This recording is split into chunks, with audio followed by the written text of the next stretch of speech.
अस्सलाम वालेकुम। उम्मीद है कि आप सब लोग खैरियत से होंगे।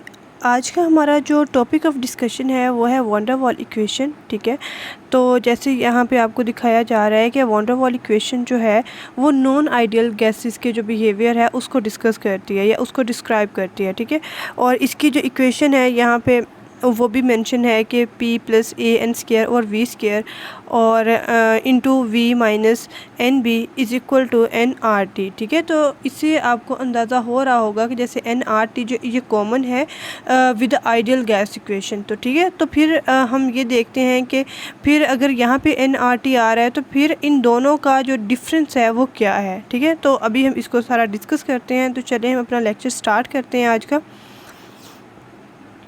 वॉन डेर वाल इक्वेशन जो है ये एक्चुअल में एक साइंटिस्ट थे जोहन डेडरिक वॉन डेर वाल, उन्होंने 1873 के अंदर जो है ये अपनी इक्वेशन पेश की थी। ये जो वॉन डेर वाल इक्वेशन है ये एक्चुअल में आइडियल गैस लॉ जो है ये आइडियल गैस इक्वेशन है उसका मॉडिफाइड वर्जन है। ठीक है, आइडियल गैस इक्वेशन जो है वो एक्चुअल में पॉइंट मैसेज की बात करती है और ये बताती है कि गैसेस के जितने भी मॉलिक्यूल्स हैं उनके दरमियान में इलास्टिक कोलिजन होती है। ठीक है, और इसके दौरान जो एनर्जी है वो वेस्ट नहीं होती और इस वजह से वो जो आपके पास ही आइडियल गैस इक्वेशन वो मतलब जो रियल गैसेस का बिहेवियर था उसको डिस्क्राइब नहीं कर सकी थी और वो फेल हो गई थी इस चीज़ में। ठीक है, तो फिर जब वॉन डेर वाल जो था इसने दोबारा इसके ऊपर काम किया और इसका मॉडिफाइड वर्जन जो है वो हमें पेश किया हमारे लिए, तो इसने फिर जो भी रियल गैसेस थे उनके बिहेवियर्स को एक्चुअल में डिस्कस किया था और इसने जो रियल गैसेस की जो फ़िज़िकल स्टेट है उसको डिफ़ाइन किया। ठीक है, और ये भी बताया कि जितने भी मॉलिक्यूल्स होते हैं, ठीक है, और उनका कोई एक फ़िक्स वॉल्यूम भी होता है। ठीक है, एक तो वॉल्यूम वो होता है जो कि गैस के मॉलिक्यूल्स ऑक्यूपाई करते हैं। ठीक है, और एक वो मिनिमम अमाउंट या मिनिमम वॉल्यूम होता है जो कि एक्चुअल में गैस मॉलिक्यूल्स का वॉल्यूम होता है। ठीक है, वो और दूसरा फिर अगर हम वॉन डेर वाल इक्वेशन को देखें तो जैसे ये रियल गैसेस के लिए है तो इसमें जितने भी मॉलिक्यूल्स हैं उनके दरमियान परफेक्टली इलास्टिक कोलिजन नहीं होती। ठीक है, परफेक्टली इलास्टिक कोलिजन में ये होता है कि एनर्जी का वेस्टेज नहीं होता, लेकिन जो रियल गैसेस के मॉलिक्यूल्स होते हैं इनके दरमियान इलास्टिक कोलिजन नहीं होती, तो इस वजह से इसमें एनर्जी का वेस्टेज होता है। ठीक है, और इसी तरह समटाइम्स हम ये भी कहते हैं कि वॉन डेर वाल इक्वेशन जो है ये van der Waals equation of state है। ठीक है, क्योंकि ये रियल गैसेस की फ़िज़िकल स्टेट को जो है वो बयान कर रही होती है। अगर हम इसकी जो इक्वेशन को देखें तो उसके मुताबिक जो प्रेशर है, वॉल्यूम है, टेम्परेचर और अमाउंट ऑफ रियल गैस है वो एक्चुअल में इन सब का जो रिलेशन है ना वो वॉन डेर वाल इक्वेशन में बताया गया है। और इसकी इक्वेशन अगर देखें तो वो है इंटू p + an² और v स्क्वायर और into v minus N B is equal to N R T. ठीक है, तो जिस तरह हम लोगों ने जो आइडियल गैस इक्वेशन पढ़ी थी P V is equal to N R T, तो बिल्कुल ये उसका मॉडिफाइड वर्जन है, तो उसका एक साइड जो है वो चेंज हो गया। ठीक है, और दूसरी साइड जो है वो एन आर टी वैसे ही रहा। नेक्स्ट अगर हम देखें कि काइनेटिक थ्योरी जो है आइडियल गैसेस की वो मतलब किन चीज़ों को अज्यूम करती है और जो वॉन डेर वाल इक्वेशन है ये किन चीज़ों को अज्यूम करती है। ठीक है, तो जो काइनेटिक थ्योरी है उसमें हम ये कंसीडर करते हैं कि जितने भी हमारे पास पॉइंट मैसेज हैं या जितने भी मॉलिक्यूल्स हैं उनका एक्चुअल में कोई वॉल्यूम नहीं है। ठीक है, एक्चुअल में उनका वॉल्यूम ज़ीरो है और इनके दरमियान में कोई इंटरेक्शन नहीं है, इंडिपेंडेंट है ये इंटरेक्शन से, और जितनी भी इनके दरमियान में कोलिजन है वो सारी परफेक्टली इलास्टिक है। मतलब जब भी कोलिजन होती है गैस मॉलिक्यूल्स की आइडियल गैसेस में तो उसमें एनर्जी का लॉस नहीं होता। इसी तरह अगर आप वॉन डेर वाल इक्वेशन की असम्पशंस देखते हैं तो उसके मुताबिक ये है कि मॉलिक्यूल्स जो हैं वो हार्ड स्फीयर होते हैं और इनका कोई डेफिनेट वॉल्यूम होता है। ठीक है, और आप एक फ़िक्स्ड या लिमिट से ज़्यादा जो है वो किसी भी मॉलिक्यूल गैस के मॉलिक्यूल्स को जो है वो कंप्रेस नहीं कर सकते। और जो दो मॉलिक्यूल होते हैं गैस के, ठीक है, उनके दरमियान में इंटरेक्शन भी होता है, उनके दरमियान में अट्रैक्टिव और रिपल्सिव फोर्सेस भी होती हैं। ठीक है, तो ये सारा जो है ये वॉन डेर वाल ने अपनी इक्वेशन में जो है वो उसको साबित भी किया। तो अगर जब वॉन डेर वाल इक्वेशन जो है वो दी गई, तो वॉन डेर वाल ने दो चीज़ों को जो है इसमें डिस्कस किया। एक तो उसने वॉल्यूम करेक्शन की बात की और दूसरा उसने प्रेशर करेक्शन की बात की, ठीक है। तो अभी हम देख लेते हैं कि वॉल्यूम करेक्शन क्या है। कि अगर हमारे पास कोई गैस के मॉलिक्यूल्स हैं, या आप कह लो कि किसी कंटेनर के अंदर या किसी अभी आपके पास अपरेटस के अंदर जो है वो गैस मॉलिक्यूल्स हैं, और आप उसको प्रेस कर रहे हैं, करी जा रहे हैं, ठीक है। तो एक टाइम ऐसा आएगा कि जो आप उसको फर्दर जो है वो प्रेस नहीं कर सकेंगे, ठीक है। क्योंकि जब आप गैस के मॉलिक्यूल्स को जो प्रेस करते हैं, ठीक है, तो उससे क्या होता है कि गैस के मॉलिक्यूल्स आपस में मतलब उनके दरमियान में अट्रैक्शन फोर्सेस या रिपल्सिव फोर्सेस आप कह लो कि ऑपरेट होती हैं, ठीक है। और एक पॉइंट ऐसा आता है कि जब आप उसको फर्दर इंक्रीज़ करते हैं, कंप्रेस करते हैं उसको, तो उससे जो गैस के मॉलिक्यूल्स हैं वो एक्चुअल में जो है वो आपस में ही एक दूसरे को जो है वो बहुत ज़्यादा अपोज करने लग जाते हैं। तो वॉन डेर वाल का कहना ये था कि आप किसी भी वॉल्यूम का जो कंटेनर है, या आपके पास जो भी मॉलिक्यूल्स हैं गैस के, आप उसको एक फ़िक्स वॉल्यूम से जो है वो ज़्यादा प्रेस नहीं कर सकते, ठीक है। क्योंकि उन जो रियल गैसेस होती हैं इनका कोई फ़िक्स वॉल्यूम भी होता है, ठीक है, चाहे वो बहुत कम होता है लेकिन होता ज़रूर है। तो आप जो उसकी वैल्यू है आपके वॉल्यूम की, उसको आप जो है वो निगलेक्ट नहीं कर सकते। तो उसने कहा कि अगर आप कहते हैं कि गैस का इफ़ेक्टिव वॉल्यूम जो है पर मोल, तो अगर हम उसको बी से रिप्रेजेंट करें, ठीक है, तो आप जो फ्री वॉल्यूम है, ठीक है, जिसके अंदर गैस के मॉलिक्यूल्स आप कह लो कि फ्रीली जो है वो मूव कर सकते हैं, तो उसको आप ऐसे काउंट कर सकते हैं कि V free is equal to V vessel minus B. इसमें वी फ्री वो होगा कि जो कि गैस के मॉलिक्यूल्स के पास स्पेस है जिसमें वो मूव आउट कर सकते हैं, ठीक है, और वी वेसल टोटल वेसल का वॉल्यूम है, और माइनस बी जो है ये इफ़ेक्टिव वॉल्यूम है, ठीक है। इसमें अगर आप वी फ्री देखें तो वो अवेलेबल जो है गैस मॉलिक्यूल्स को मूव आउट करने के लिए वो होगा। बी जो है ये किसी भी गैस का आप कह लो कि कांस्टेंट वैल्यू होती है और करेक्टरिस्टिक होता है किसी भी गैस का, ठीक है। हर गैस का अपनी बी की वैल्यू होगी, और इसकी जो वैल्यू है वो डिपेंड करती है कि आपके पास गैस के मॉलिक्यूल्स जो हैं उनका साइज़ कितना है, ठीक है। तो जो एक्सक्लूडेड हमारे पास वॉल्यूम होता है जिसको हम बी बोलते हैं, ठीक है, तो वो एक्चुअल वॉल्यूम के इक्वल नहीं होता। ये एक्चुअल में एक्चुअल वॉल्यूम का भी 4 टाइम्स होता है, ठीक है। तो हम इसे कहते हैं B is equal to 4 VM, ठीक है। तो आई होप कि आपको जो वॉल्यूम करेक्शन है इसकी समझ आ गई होगी। तो अभी हम जो है वो नेक्स्ट प्रेशर करेक्शन की बात करते हैं। प्रेशर करेक्शन में ये है कि अगर गैस के मॉलिक्यूल्स जब मूव कर रहे होते हैं किसी भी कंटेनर के अंदर, तो उनको हर तरफ से अट्रैक्टिव और रिपल्सिव फोर्सेस जो है उनका सामना करना पड़ रहा होता है, ठीक है। तो जैसे अगर आप कह लें कि आपके पास एक मॉलिक्यूल ए है, तो उसको अपने चारों तरफ से जो है वो अट्रैक्टिव फोर्सेस का सामना करना पड़ेगा, ठीक है। और अगर वही मॉलिक्यूल जो है वो जाके कंटेनर की वॉल के साथ टकराता है, तो क्या होगा कि बिल्कुल जो वॉल की अपोजिट साइड पे जो साइड है वहाँ पे जो मॉलिक्यूल होंगे वो उस गैस के मॉलिक्यूल को जो है वो अपनी तरफ अट्रैक्ट करेंगे, ठीक है। और इसी वजह से जो कंटेनर की दीवार के ऊपर जो इफ़ेक्ट है उस मॉलिक्यूल का वो कम होगा, ठीक है।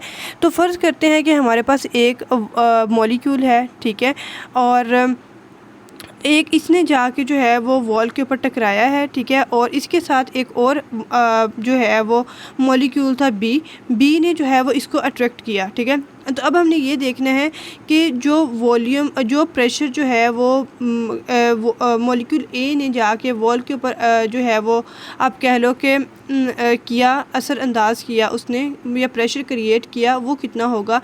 तो इसके लिए हम ये करेंगे कि जो हमारे पास प्रेशर को करने के लिए अब ये करेंगे कि P1 कर लेंगे, ठीक है। P1 जो है वो एक्चुअल प्रेशर था, ठीक है, और P0 जो होगा वो वाला प्रेशर होगा जिससे उसको जो है वो कम किया गया, या उसको जो है वो अट्रैक्ट किया बी वाले मॉलिक्यूल ने, ठीक है। तो इससे जो है वो आपके पास वो वाला जो है वो प्रेशर आ गया, या आप कह लो कि ऑब्जर्व प्रेशर आ गया, जो कि मॉलिक्यूल ए ने जो है वो कंटेनर की दीवार के ऊपर लगाया था। तो अगर आप देखते हैं कि जो आपके पास प्रेशर P है किसी भी 1 मोल गैस का, ठीक है, उसका एक हिस्सा जो है वो तो इंटरमॉलिक्यूलर अट्रैक्शन की जो फोर्सेस हैं उसको कम करने के लिए इस्तेमाल हो जाता है, ठीक है। और इसी तरह अगर आप P की वैल्यू जो है in term of A constant A की में जो है वो इसको एक्सप्रेस करें, ठीक है, तो इसको आप ऐसे लिखेंगे P नॉट या P prime is equal to A over V square, ठीक है।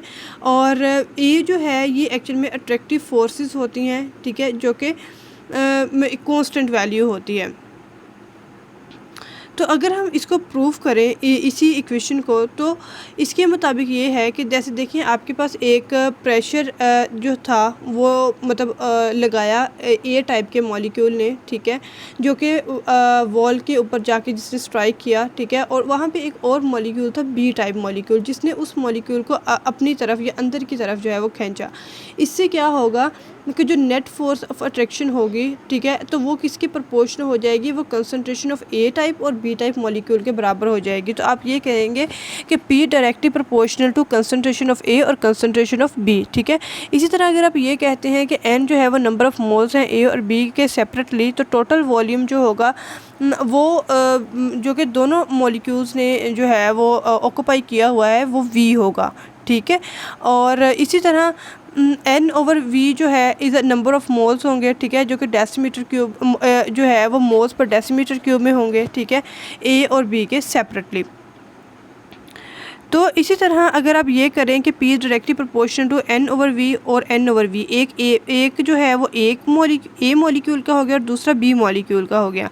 इसको अगर आप मल्टीप्लाई कर देंगे तो P directly proportional to N square और V स्क्वायर और P is equal to A N square over V square. यहाँ पे P इज़ इक्वल टू हो जाएगा और A जो है वो कांस्टेंट ऑफ प्रोपोर्शनैलिटी है जिसकी value N is equal to 1 है, ठीक है। तो जब N इज़ इक्वल टू 1 होगा तो क्या होगा कि P is equal to A over V square हो जाएगा और A जो है वो कोएफिशिएंट ऑफ अट्रैक्शन है, ठीक है। और जैसे हमने पहले भी साबित किया कि हमारे पास I जो है is equal to P plus P prime होता है, तो अगर आप P प्राइम की यहाँ पे वैल्यू पुट करते हैं P1 is equal to P plus A over V square, तो अगर हम ये देखते हैं कि आपके पास जनरल गैस इक्वेशन जो PV is equal to nRT है, ठीक है, तो P के साथ जो है वो एडिशन हुई A ओवर V स्क्वायर की, तो आप उसको यहाँ पे लिख देंगे, ठीक है।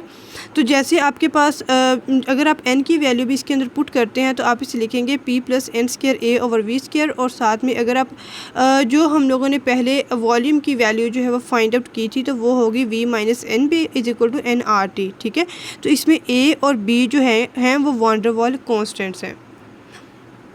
तो ये था हमारे पास प्रेशर करेक्शन। अगर हम इसमें यूनिट्स देखते हैं A और B के, तो इसको हम इसी इक्वेशन से फाइंड आउट करेंगे। A is equal to N square A over V square, ठीक है। तो यहाँ पे अगर इसको रीअरेंज करेंगे तो A is equal to P prime V square over N square. P की वैल्यू जो है वो हम यूजुअली एटमॉस्फेयर में मेंशन करते हैं और वॉल्यूम को डेसीमीटर क्यूब में, और नंबर ऑफ़ मोल्स जो हैं वो तो मोल में ही ओबियसली होते हैं, ठीक है। तो इसी पर A की वैल्यू जो है फाइंड आउट कर लेंगे एटमॉस्फेयर डेसीमीटर की 6 पर मोल स्क्वायर। इसी तरह अगर आप इनका ऐसे यूनिट लिखते हैं तो प्रेशर को हम न्यूटन पर मीटर स्क्वायर में करते हैं और जो हमारे पास वॉल्यूम होता है उसको मीटर क्यूब में और नंबर ऑफ़ मोल्स को मोल में, ठीक है। तो इससे हमारे पास जो A की वैल्यू ऐसे यूनिट में आती है न्यूटन मीटर 4 पर मोल स्क्वायर आती है। इसी तरह अगर आप unit of B find out करेंगे तो B is equal to V over N हो जाएगा, ठीक है। और V जो है उसको यूजुअली हम डेसीमीटर क्यूब में करते हैं तो डेसीमीटर क्यूब पर मोल हो जाएगा। इसी तरह अगर आप इसको ऐसे यूनिट में करते हैं तो वॉल्यूम मीटर क्यूब में होगा तो ये मीटर क्यूब पर मोल हो जाएगा, ठीक है। तो अब जो है वो हम इसके जो है वो क्या उसे मेरिट्स जो हैं, ठीक है, वान डर वाल इक्वेशन के, अब हम उसको देख लेते हैं कि जो वान डर वाल इक्वेशन है ये ना सिर्फ गैसेस के लिए होता है बल्कि हर किस्म के फ्लूइड के लिए जो है इसको आप इस्तेमाल कर सकते हैं। दूसरे नंबर पे ये कि ये जो जितनी भी आपके पास गैसेस हैं उनका बिहेवियर ज़्यादा अच्छे से प्रिडिक्ट करता है as compare to ideal gas equation. Third number पे ये है कि ये क्यूबिक इक्वेशन देता है वॉल्यूम की, ठीक है, और इससे क्या होता है कि आप वॉल्यूम की वैल्यू जो है उसको कैलकुलेट कर सकते हैं क्रिटिकल टेम्परेचर पे भी और क्रिटिकल टेम्परेचर से नीचे जाके भी, ठीक है। तो उसके लिए इक्वेशन होती है V cube minus B plus RT over P plus AV over P minus AB over P is equal to 0, ठीक है। तो ये वॉन डर वाल इक्वेशन जो है, अगर आप इसको फर्दर प्रोसेस करते हैं तो इसकी इक्वेशन को, ठीक है, तो फर्दर सॉल्व करते हैं तो आपके पास ये वाली इक्वेशन आ जाती है। लेकिन आपके ये जो है वो चैप्टर में मेंशन नहीं है, ठीक है, तो आपको ये वाली करने की ज़रूरत नहीं है, आप जस्ट इसकी स्टेटमेंट याद रख लें। अब हम ये देख लेते हैं कि वॉन डर वाल इक्वेशन के कुछ डीमेरिट्स भी हैं, तो वो क्या हैं। और ये जो वॉन डर वाल इक्वेशन है, ये जितने भी इसके रिज़ल्ट्स आते हैं उसको क्रिटिकल टेम्परेचर से अगर नीचे भी आते हैं तो उसको जो है वो ये एक्सेप्ट करती है, ठीक है। और ये जो इक्वेशन है, ये जितने भी रियल गैसेस हैं उनके रिज़ल्ट को जो है वो एक्यूरेट मानती है, लेकिन क्रिटिकल टेम्परेचर से ऊपर जाके, ठीक है।